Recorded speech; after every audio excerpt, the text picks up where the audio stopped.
Emergency कैसे manage करते हैं। हमने देखा कि अभी हमारे पास एक पेशेंट स्टेटस एपिलेप्टिकस में है, इनको झटके आ रहे हैं, ऑक्सीजन नहीं मेंटेन कर रहे हैं। ऑक्सीजन और बाईपैप के सपोर्ट के बाद 78% इनका ऑक्सीजन सैचुरेशन है।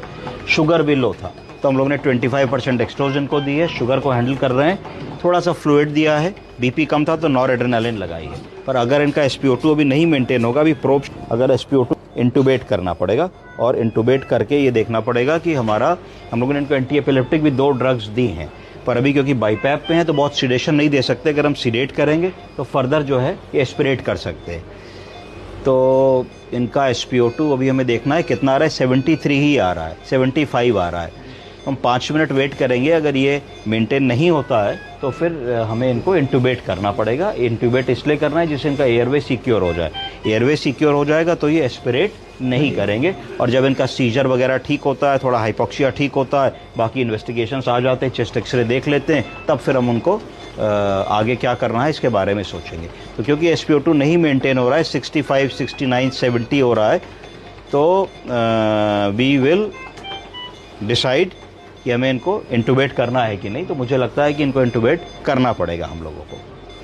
कुछ समय वेट किया, देखा SpO2 ग्रेजुअली पिक कर रहा है। अब हमारा SpO2 60 से शुरू हुआ था, 83% आ गया है।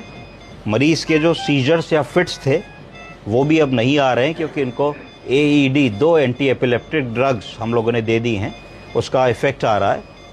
अब इनको क्योंकि अनकॉन्शियस हैं तो हमें एक राइल्स ट्यूब डालनी होगी इनको, और एक फॉलीस कैथेटर डालना होगा क्योंकि अनकॉन्शियस हैं। अब जैसे ही हम राइल्स ट्यूब डालने की कोशिश करेंगे, क्योंकि बाईपैप लगा है और बाईपैप हटेगा तो हो सकता है कि डीसेचुरेट होने लगे, तो हमको राइल्स ट्यूब का प्रोसीजर बहुत जल्दी करना होगा, जिससे कि इनका SpO2 मेंटेन रहे और ड्रॉप ना हो।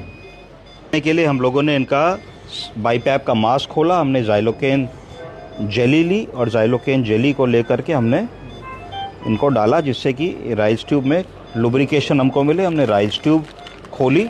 राइल्स ट्यूब खोलने के बाद हम लोगों ने इसको स्ट्रेट करना होता है ना, थोड़ी क्वाइल्ड फॉर्म में होती है, तो स्ट्रेट मैं तो ऐसे करता हूँ, इसको ऐसे करके मैंने फोल्ड कर लिया अपने हाथ पे, और ये ऑलमोस्ट स्ट्रेट हो गई। थोड़ा सा इस पर भी मैंने एक ज़ाइलोकेन जेली मेरे पास है, तो मैंने थोड़ी सी ज़ाइलोकेन जेली इस पर भी लगा ली, जिससे थोड़ा सा इसमें लुब्रिकेशन हो जाए।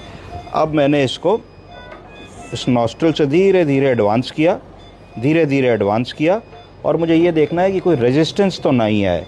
तो ऐसा लगा नहीं कि कोई रेजिस्टेंस आई, थोड़ा खांसे ज़रूर, पर लगा नहीं कि रेजिस्टेंस आई। तो ये क्योंकि खांसे तो ये गलत चली गई, इसका मतलब है कि ये पेट के जगह लंग्स में चली गई। जब पेट के जगह लंग्स में जाएगी तभी मरीज़ खांसेगा। तो मैंने उसको थोड़ा पीछे किया, बैक विड्रॉ किया, और बैक विड्रॉ करके फिर मैंने धीरे धीरे इसको एडवांस किया। अब मैंने जब ये राइल्स ट्यूब डाली तो इनको कोई खांसी नहीं आई। अब मुझे लगता है कि ये राइल्स ट्यूब सही गई, क्योंकि एक ब्लाइंड प्रोसीजर है, आप मुंह के अंदर नहीं देख पा रहे हैं। मुंह के अंदर देख के कैसे सिरिंज लाइए, मुंह के अंदर देख के कैसे डाली जा सकती है लैरिंगोस्कोप से और चिटल फॉर्सेप्स से, ये भी मैं आपको बताऊंगा। तो अब मैंने जो है इसमें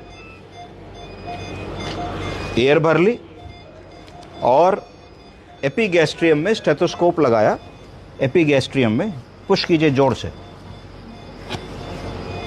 चेक किया, बहुत अच्छी आवाज़ सुनाई पड़ी। इसका मतलब है कि राइल्स ट्यूब बिल्कुल प्रॉपरली चली गई है। अब हम इस राइल्स ट्यूब को फिक्स कर सकते हैं। तो इस तरीके से इमरजेंसी में हमने राइल्स ट्यूब डाल ली, और पेशेंट का SpO2 भी अब ऑक्सीजन पे 84 आ रहा है, तो हमें इनको इंटूबेट नहीं करना पड़ेगा। अब हम वापस इनको राइल्स ट्यूब के बाद बाईपैप लगाएंगे। अभी मैं राइल्स ट्यूब फिक्स कर दूंगा, तो इनका जो सैचुरेशन है वो और इम्प्रूव करके मुझे लगता है 90+ आ जाएगा। तो we'll give him some time. क्यों ये बेहोश हुए? ये इसलिए बेहोश हुए क्योंकि इनको फिट्स आए। जब फिट्स आते हैं और काफ़ी देर तक आते रहते हैं तो ब्रेन में सूजन आ जाती है, उसको कहते हैं सेरिब्रल एडीमा। जब ब्रेन में सूजन आएगी तो ब्रेन दबेगा, जब ब्रेन दबेगा तो आदमी की चेतनता थोड़ी सी कम हो जाएगी। इस तरीके से हमने इनको हैंडल किया। तो 60 से हम 85 ले आए, थोड़ी देर में 90-100 हो जाएगा। अभी थोड़ा सीडेटेड है, थोड़ी देर में ये जहाँ तक होश में आ जाएंगे, और हम ईजिली इस इमरजेंसी को हैंडल करके फिर वार्ड में भेज सकते हैं। ठीक, ओके।